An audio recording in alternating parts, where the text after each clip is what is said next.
सावधान, 1 मे पासून घरगुती गॅस डिलिव्हरीचा नेमका नियम बदलतोय.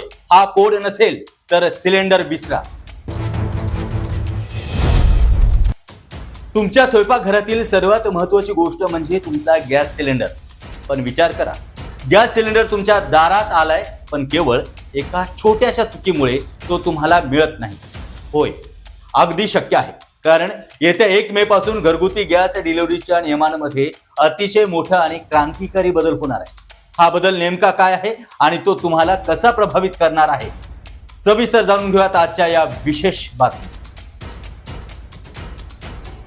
गॅस सिलेंडरचा काळा बाजार ही आपल्या व्यवस्थेला लागलेली एक मोठी कीड होती. सर्वसामान्यांच्या हक्काचा गॅस परस्पर दुसऱ्यालाच चढ्या भावाने विकला जाण्याचा प्रकार आपण अनेकदा ऐकला असेल आणि पाहिला असेल.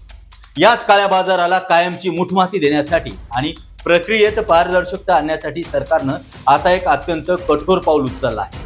येत्या 1 मे पासून केवळ बुकिंग करून भागणार नाही, तर सिलेंडर स्वीकारताना तुम्हाला एक विशेष कोडची आवश्यकता भासणार आहे.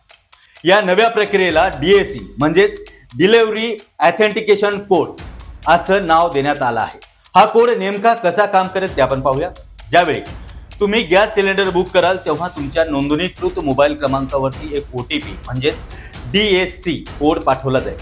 जोपर्यंत सिलेंडर घेऊन आलेल्या डिलिव्हरी बॉयला तुम्ही हा कोड सांगत नाही आणि त्याच्या सिस्टीम मध्ये तो कोड प्रमाणित करत नाही, तोपर्यंत कोणत्याही परिस्थितीत तुम्हाला गॅस सिलेंडर दिला जाणार नाही. थोडक्यात सांगायचं तर नो कोड नो सिलेंडर.